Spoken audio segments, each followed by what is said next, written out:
പുതിയൊരു വീഡിയോയിലേക്ക് എല്ലാവർക്കും സ്വാഗതം. ഔതക്കുട്ടി ചായനെയും കൂട്ടിയാണ് അലീന കാലിലെ പ്ലാസ്റ്റർ നീക്കാൻ അഞ്ചലിലെ ഹോസ്പിറ്റലിലേക്ക് പോയത്. അവളെ കൂട്ടിക്കൊണ്ടു പോകാൻ സ്റ്റാൻലി തയ്യാറായിരുന്നുവെങ്കിലും ഇതിനൊക്കെ താൻ പോയാൽ മതി എന്ന് പറഞ്ഞ ഔതക്കുട്ടി ചായൻ ആ ഉത്തരവാദിത്തം ഏറ്റെടുക്കുകയായിരുന്നു. ഹോസ്പിറ്റലിലെ ട്രീറ്റ്മെൻറ്റ് റൂമിൽ വെച്ച് നേഴ്സുമാർ അലീനയുടെ കാലിലെ പ്ലാസ്റ്റർ നീക്കം ചെയ്തു. പിന്നീട് ഡോക്ടർ അവളുടെ കാൽ പരിശോധിച്ചു. പതിയെ നടക്കാൻ പറഞ്ഞു. പ്ലാസ്റ്ററിൽ കിടന്നതിനാൽ കാൽ വേണ്ടത്ര വഴങ്ങുന്നില്ല എന്നതൊഴിച്ച് മറ്റു കുഴപ്പങ്ങളൊന്നും അലീനയ്ക്ക് അനുഭവപ്പെട്ടില്ല. ഹോസ്പിറ്റലിൽ നിന്നും ഇറങ്ങുമ്പോൾ അവൾ സ്റ്റാൻലിയെ വിളിച്ചു. എൻ്റെ കാലിന് ഒരു കുഴപ്പവുമില്ല പപ്പ, എന്നും കുറച്ച് നടക്കണമെന്ന് പറഞ്ഞു. വേറെ എക്സസൈസ് വല്ലതും? പിന്നെ ഡ്രൈവിംഗ് പഠിക്കണമെങ്കിൽ അതിന് പറ്റിയ സമയം ഇതാണെന്നും പറഞ്ഞിട്ടുണ്ട്. അലീന ഒരു കുസൃതി ചിരിയോടെ പറഞ്ഞു. ഏത് ഡോക്ടർ അങ്ങനെ പറഞ്ഞത്? എല്ലിൻ്റെ ഡോക്ടറാണോ അതോ പല്ലിൻ്റെ ഡോക്ടറാണോ?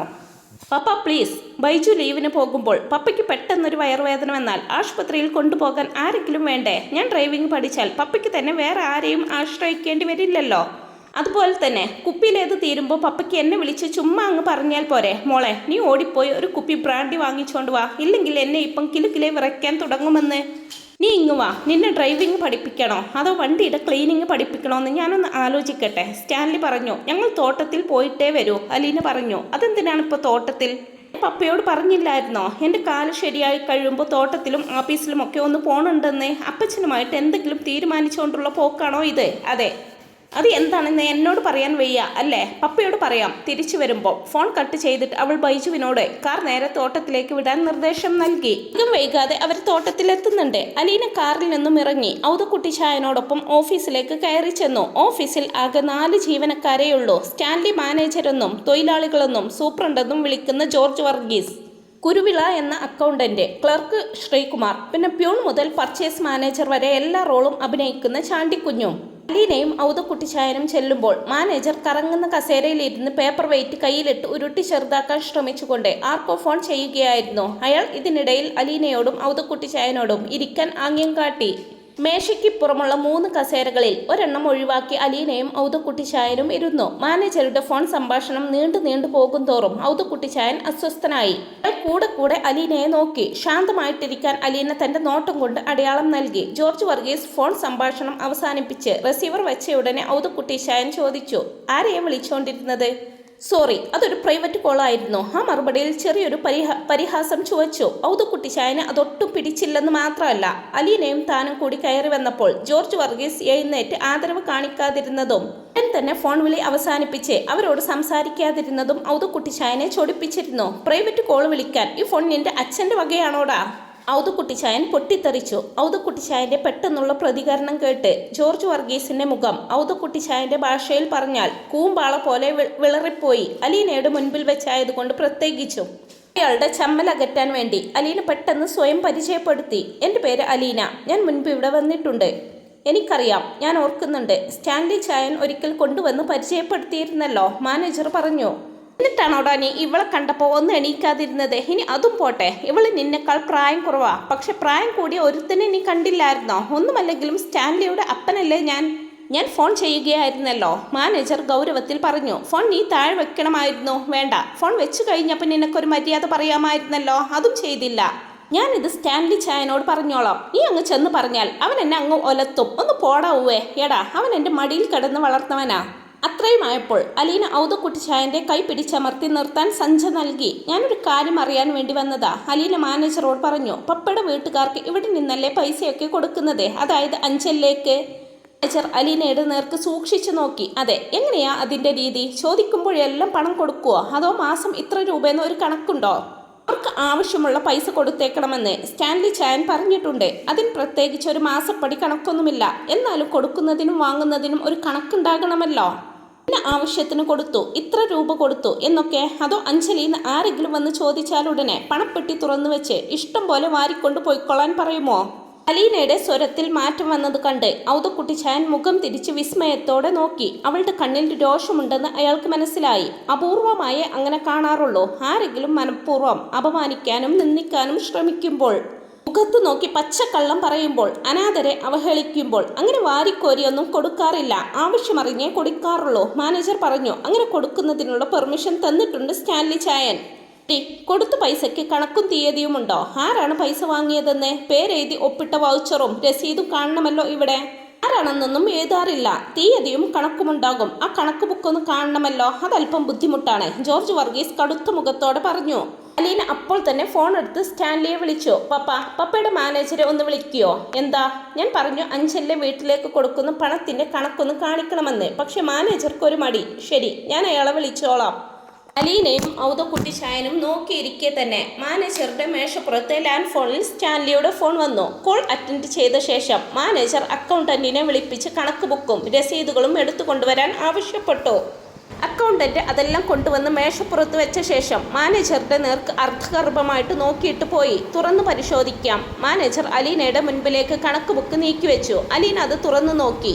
നോട്ടത്തിലെ വരവ് ചെലവ് കണക്കുകളുടെ ബുക്കായിരുന്നു അത്. ആ കണക്കുകൾക്കിടയിൽ അവിടെ അഞ്ചലിലേക്ക് കൊടുത്ത പൈസയുടെ കണക്കുകളും അഞ്ചലിലേക്ക് കൊടുക്കുന്ന പൈസയുടെ കണക്ക് എഴുതി സൂക്ഷിക്കാൻ വേണ്ടി മാത്രം ഇവിടെ ഒരു ബുക്കില്ലേ? അങ്ങനെ ഒരു രീതി ഇവിടെ ഇല്ല, മാനേജർ പറഞ്ഞു. ഇല്ലെങ്കിൽ തുടങ്ങണം നാളെ മുതൽ, അലീന തറപ്പിച്ചു പറഞ്ഞു. അഞ്ചലിലേക്ക് കൊടുക്കുന്ന പണത്തിന്റെ കണക്ക്, പപ്പയ്ക്ക് കൊടുക്കുന്ന പൈസയുടെ കണക്ക്, തൊഴിലാളികൾക്ക് കൊടുക്കുന്ന ശമ്പളം, വളം, കീടനാശിനി തുടങ്ങിയവയ്ക്ക് എടുക്കുന്ന പൈസ, പെട്രോളിനും ഡീസലിനും മറ്റും ചെലവാക്കുന്ന പണം, ഓഫീസ് ആവശ്യങ്ങൾക്കും ഫർണിച്ചറിനും വേണ്ടി ചെലവാക്കുന്ന പൈസ, ഇതെല്ലാം ഈ ഒരു ബുക്കിൽ എഴുതുന്നത് കൂടാതെ ഇനം തിരിച്ച് വേറെ ബുക്കിൽ എഴുതണം.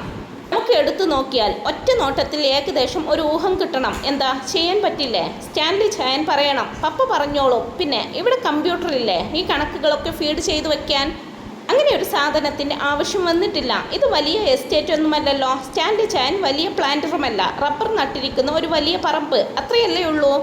അലീന ബുക്കിന്റെ പേജുകൾ മറിച്ച് കഴിഞ്ഞ ഒരു മാസം അഞ്ചലിലേക്ക് കൊടുത്ത കണക്കുകൾ മാത്രം പരിശോധിച്ചു. 64,575 രൂപ. അലീന എഴുതി കൂട്ടിയത് കണ്ട് ഔദക്കുട്ടിച്ചായൻ കണ്ണുമേയിച്ചു. ഇത് എങ്ങനെയാണ് ഇത്രയും രൂപ? അയാൾ ചോദിച്ചു. അഞ്ചലിലെ കാർ റിപ്പയറായി. ഒരു മാസത്തേക്ക് റെന്റ് ചെയ്യ കാർ എടുത്തു. അതിന്റെ വാടകയും പെട്രോളും മാത്രം 28,000 രൂപയായി, മാനേജർ പറഞ്ഞു. അഞ്ചലിലെ കാർ റിപ്പയർ ആയോ എന്ന് നിങ്ങൾ അന്വേഷിച്ചോ? അതൊരു വർക്ക്ഷോപ്പിലാണെന്ന് പറഞ്ഞു. ഞാൻ വർക്ക്ഷോപ്പിൽ വിളിച്ച് ചോദിച്ചു ശരിയെന്ന് ഉറപ്പുവരുത്തി.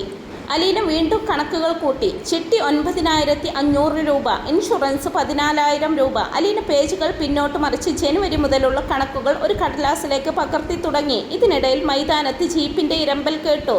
ജീപ്പിൽ നിന്നും ഇറങ്ങി സ്റ്റാൻലി ഓഫീസിനുള്ളിലേക്ക് കയറി വന്നു. എന്താടോ പ്രശ്നം? അയാൾ മാനേജരോട് തിരക്കി. സാറിന്റെ അപ്പൻ എന്റെ തന്തയ്ക്ക് വിളിച്ചു. സാറിന്റെ അപ്പനാണല്ലോ എന്ന് കരുതിയാൽ ഞാൻ തിരിച്ചൊന്നും പറയാതിരുന്നത്, ജോർജ് വർഗീസ് പരാതിപ്പെട്ടു. നിന്റെ ഒരു തന്തയ്ക്കല്ലേ ഞാൻ വിളിച്ചുള്ളൂ. നിന്റെ രണ്ടാമത്തെ മൂന്നാമത്തെ തന്തയ്ക്ക് ഞാൻ ഇനി വിളിക്കാനിരിക്കുന്നതേ ഉള്ളൂ. ഔദക്കുട്ടിച്ചായൻ കൂസലെന്നേനെ പറഞ്ഞു. അപ്പച്ചൻ സംസാരിക്കരുത്, സ്റ്റാൻലി ശാസിച്ചു. എന്നിട്ട് അലീനയുടെ നേർക്ക് തിരിഞ്ഞു.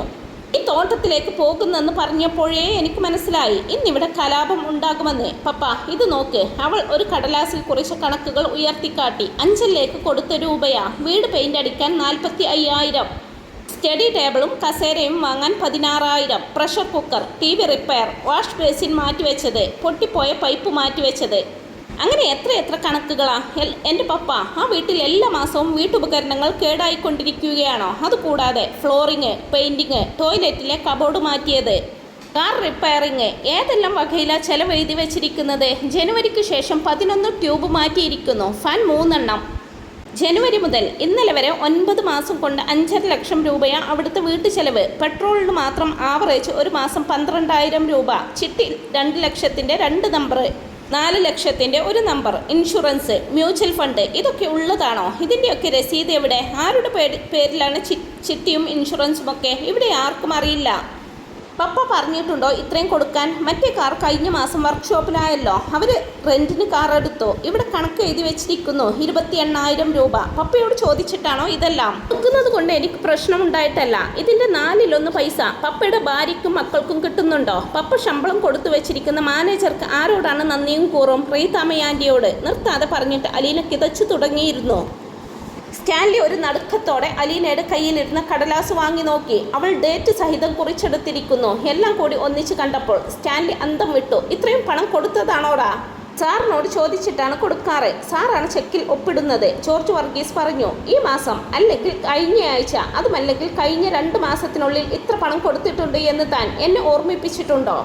സാറിൻ്റെ പണം സാറിൻ്റെ ഭാര്യയ്ക്കും മക്കൾക്കും കൊടുക്കുന്നു. ഞാനതിൽ ഇടപെടേണ്ടെന്ന് കരുതി. കൊടുത്ത പണത്തിൻ്റെ രസീതുകളുണ്ടോ? ചിലതൊക്കെയുണ്ട്. പൈസ വാങ്ങിച്ചിട്ടില്ലെന്ന് അവർ നിഷേധിച്ച് പറഞ്ഞാൽ താൻ ആ തുക റീഫണ്ട് ചെയ്യുമോ? സർ, അവർ വാങ്ങിച്ചത് തന്നെയാണ്. പറഞ്ഞാൽ മതിയോ? രേഖ വേണ്ടേ? വൗച്ചർ എഴുതി ഒപ്പിട്ട് വാങ്ങണ്ടേ? മാനേജർ മിണ്ടുന്നില്ല. ഇനിയെങ്കിലും കൃത്യമായിട്ട് കണക്ക് സൂക്ഷിക്കണമെന്ന് പറഞ്ഞപ്പോൾ അത് പപ്പ പറഞ്ഞാലേ ചെയ്യത്തുള്ളൂന്ന് അലീന പറഞ്ഞു. ഞാൻ പറയുന്നത് മാത്രമല്ല, എൻ്റെ മകൾ പറയുന്നതും അനുസരിക്കേണ്ടി വരും. അതിന് തയ്യാറുണ്ടെങ്കിൽ മാത്രം ആ കസേരയിലോട്ട് ഇരുന്നാൽ മതി. എന്ത് പറയുന്നു? പപ്പ ഇൻഷുറൻസിൻ്റെയും മ്യൂച്വൽ ഫണ്ടിൻ്റെയും ചിട്ടിയുടെയും ഒക്കെ പണം അടയ്ക്കണം എന്ന് പറഞ്ഞിട്ടാണ് റീതാമ്മ ആൻറ്റി രൂപ വാങ്ങിയിരിക്കുന്നത്. അതിൻ്റെ രസീത് വല്ലതും എവിടെയുണ്ടോയെന്ന് ചോദിക്കണം. കണക്ക് ബുക്കുകളും ബില്ലുകളും ഒക്കെ എടുത്ത് ജീപ്പിലോട്ട് വെക്കാൻ പറ ലാലിച്ച. നമുക്ക് വീട്ടിൽ പോയിരുന്ന് സൗകര്യമായിട്ട് നോക്കാമല്ലോ. അഞ്ചലിലോട്ട് കൊടുത്ത വകയിൽ ഇത്രയും വെട്ടിപ്പ് നടത്തിയിട്ടുണ്ടെങ്കിൽ ഇവന്മാർ തോട്ടത്തിലെ വരവ് ചെലവ് കണക്കിൽ വൻ തിരിമറി നടത്തിയിട്ടുണ്ടെന്ന് ഉറപ്പല്ലേ? അത് കുട്ടിച്ചായൻ പറഞ്ഞപ്പോൾ എല്ലാം ഒന്ന് ചെക്ക് ചെയ്യുന്നതാ പപ്പ നല്ലത്. അലീനയും അഭിപ്രായപ്പെട്ടു. അല്ലി ചാണ്ടി കുഞ്ഞിനെ കൊണ്ട് കണക്ക് ബുക്കുകളും ബിൽ ബുക്കുകളും രസീതുകളും വൗച്ചറുകളും എല്ലാം എടുപ്പിച്ച് ജീപ്പിൽ വയ്പ്പിച്ചു. തിരിച്ച് വീട്ടിലേക്ക് പോകുമ്പോൾ അലീന പപ്പയോട് പറഞ്ഞു, അഞ്ചലിലെ വീട്ടിൽ ഒരു അറ്റകുറ്റപ്പണിയും ചെയ്തിട്ടില്ല പപ്പ. ആ വീടിന് പെയിന്റ് അടിച്ചിട്ട് ഒരു 8 വർഷമെങ്കിലും ആയി കാണും. അതുപോലെ തന്നെ ഫർണിച്ചറും മറ്റു വീട്ടുപകരണങ്ങളും കൊള്ളാവുന്നതൊന്നുമില്ല. സമയം റീതാമ്മ ആൻറ്റിയുടെ വീടൊന്ന് കാണണം. കാറിൻ്റെ കാര്യം തന്നെ നോക്ക്. പപ്പ കാർ അടിച്ച് ചളുക്കിയപ്പോൾ അവർ റെന്റിന് കാർ എടുത്ത് ഇവിടെ വന്ന് പപ്പയെ കൊണ്ട് ക്യാഷ് മുടക്കിച്ചിരിക്കുന്നു. അഹങ്കാരമല്ലേ അത്?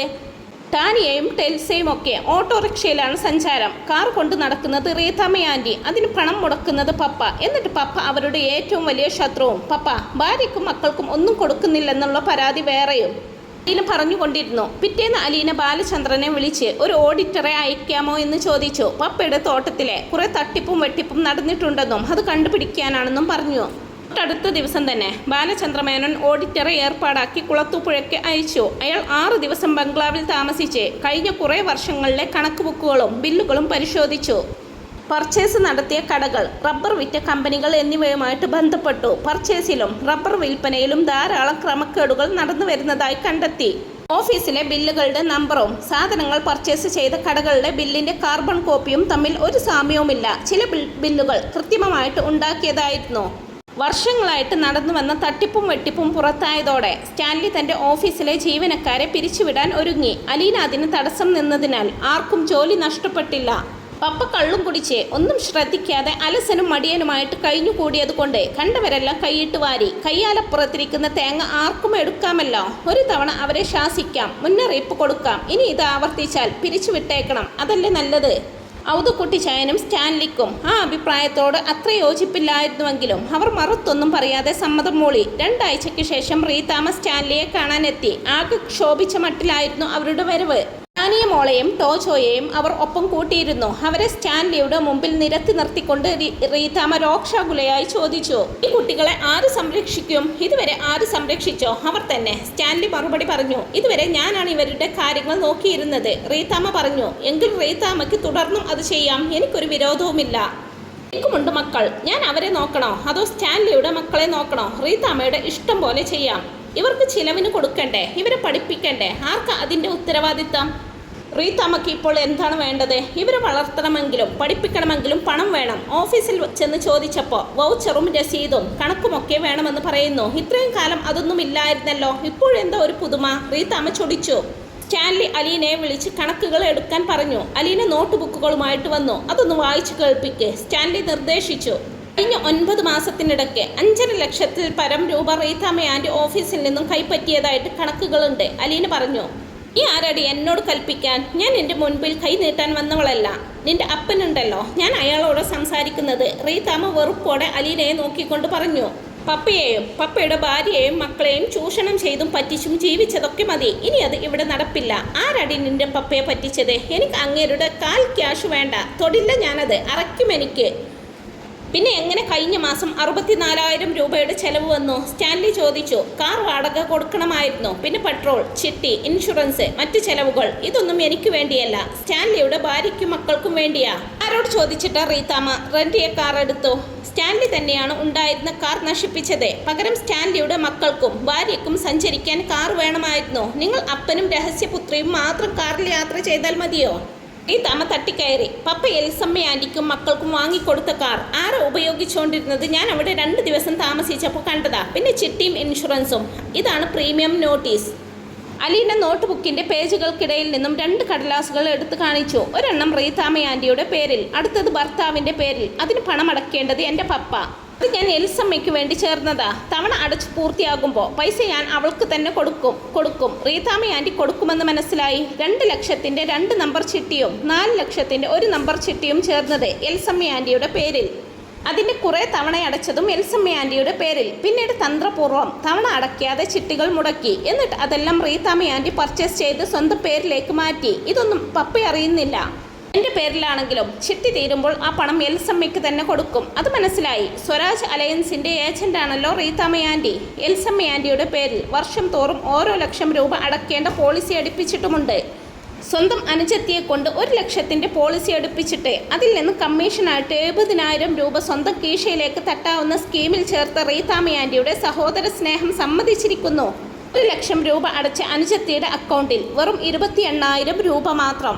അതെൻ്റെ കുഴപ്പമല്ല, സ്കീമിൻ്റെ പ്രത്യേകതയാണ്. ആ സ്കീമിലേക്ക് ചേർത്തത് ആരാ? വേറെ നല്ല സ്കീമുണ്ടായിരുന്നല്ലോ റീതാമ്മ ആൻറ്റി. ഇനി ഇത്തരം ചൂഷണമൊന്നും ഇവിടെ പറ്റില്ല. എൽസമ്മ ആൻറ്റിയുടെയോ മക്കളുടെയോ പേരിലുള്ള പ്രീമിയം നോട്ടീസ് കൊണ്ടുവന്നാലും ഇവിടെ നിന്ന് പണമടയ്ക്കും. അതും നിങ്ങളെ ഏൽപ്പിക്കില്ല. ഇവിടെ പണമടയ്ക്കാൻ ആണുങ്ങളുണ്ട്. പപ്പയുടെ ഓഫീസിലെ സ്റ്റാഫുമായിട്ട് ഒത്തുകളിച്ചുകൊണ്ടുള്ള തട്ടിപ്പെല്ലാം ഇനി നിർത്തിയേക്ക്. പപ്പയുടെ ഭാര്യയ്ക്കും മക്കൾക്കും ചെലവിന് കൊടുക്കാൻ നിങ്ങൾ ബുദ്ധിമുട്ടണമെന്നില്ല. അവർക്ക് ആവശ്യമുള്ള പണം പപ്പ തന്നെ അവിടെ എത്തിച്ചു കൊടുക്കും.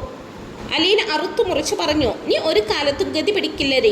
ഈ കുഞ്ഞുങ്ങളുടെയും അവരുടെ തള്ളയുടെയും പ്രാക്കും കണ്ണീരും ഒരിക്കലും നിന്നെ വിട്ടുമാറത്തില്ല. നീ അനുഭവിക്കും. റീതാമ്മയ പറയുന്നേ.